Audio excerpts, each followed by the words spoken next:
Hi, how you doing? Have you ever wondered who is the person constantly chatting in your head? Well, I can reassure you, you're not going crazy.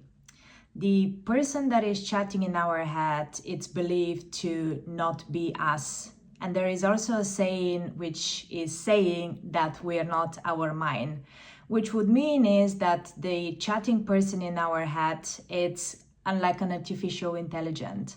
This is our mind who is constantly talking. However, the information that is shared with us, it's not necessarily true. Collected information from the past, it has collected information from other people's experience or their opinion, and based on that is giving us the information that we need in order for us to make a decision. However, imagine sometimes the information that is being given to us, it's not relevant to our current circumstances.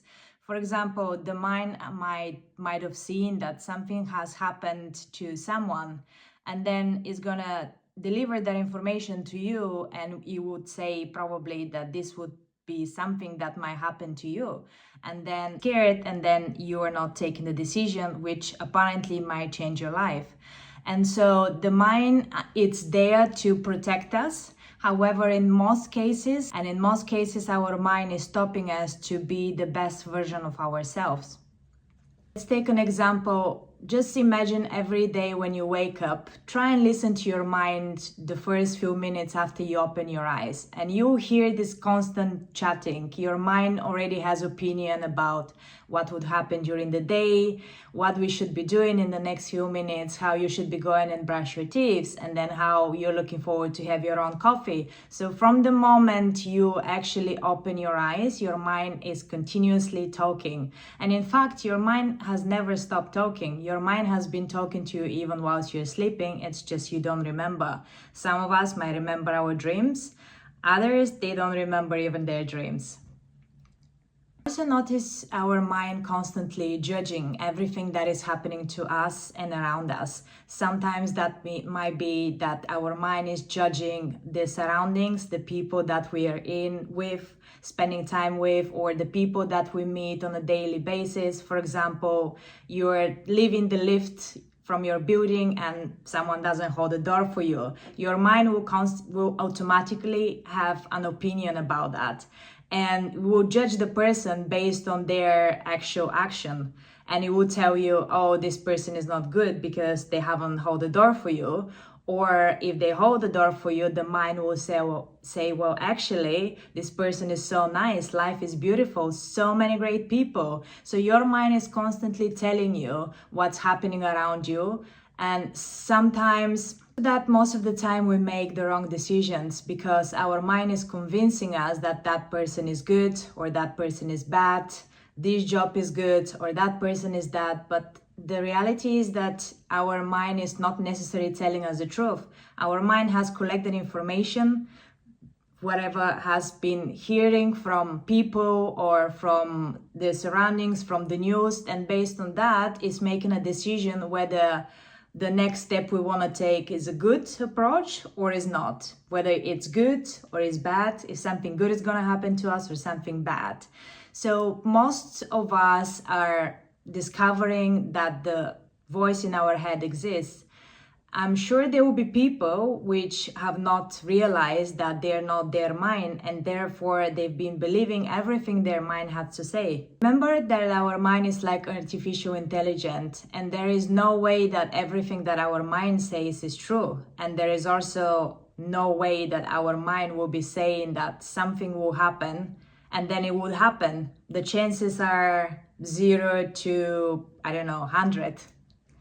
Imagine our mind is like this friend that we've never asked for opinion, but that person is constantly giving you the opinion without being asked. And imagine even how annoying it is to live with that chatter in your head and not even realizing there is a chatter in your head that is not you. And like I said, it's believed, and I truly believe as well, that we are not our mind. Now, the way to connect to our true self is by practicing mindfulness. For example, I've been going to yoga retreats, as well as if you have watched my previous video where I'm sharing my Vipassana 10-day silent retreat video, you'll be able to see how time spent alone with yourself will help you to discover the difference between your mind and your true self, who you really are.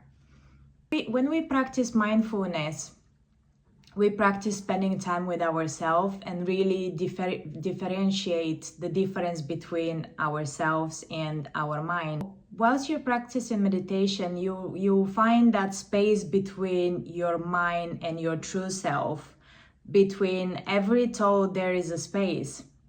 And the reason I really love meditating is because I'm practicing to slow down the chatter in my head. Because with every inhale and exhale I'm taking, there is a gap between a thought and the next thought.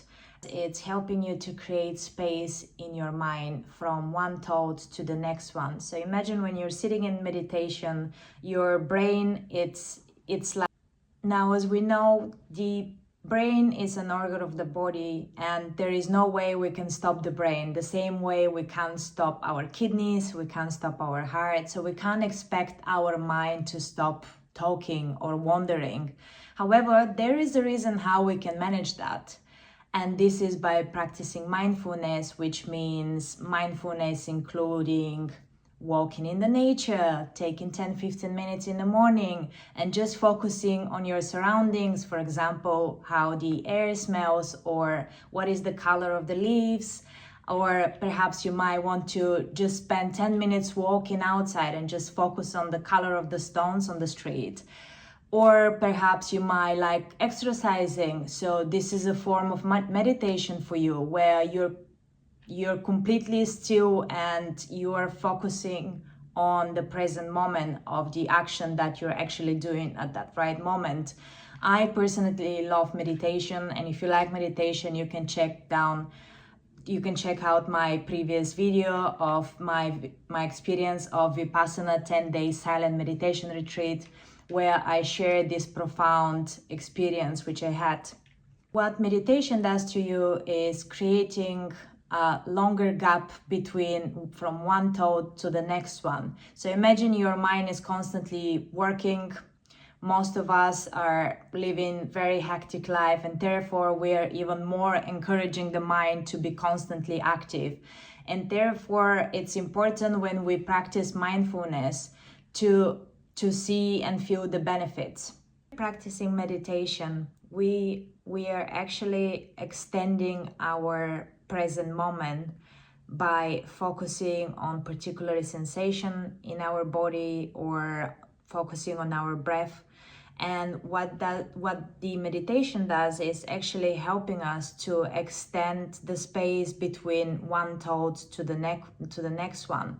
And as you can imagine, our brain, it's an organ in our body and we can't stop it. Our mind will be constantly working the same way our heart works and our kidneys, and we're unable to stop them. However, there is a way how we can practice and manage that thought process to slower down the thoughts in our head and to be more present. If you haven't watched my previous video, my Vipassana 10-day silent meditation retreat, you can watch it so you can see how meditation can actually change your life. I hope you enjoyed this video and I hope to see you on to the next one. Thank you.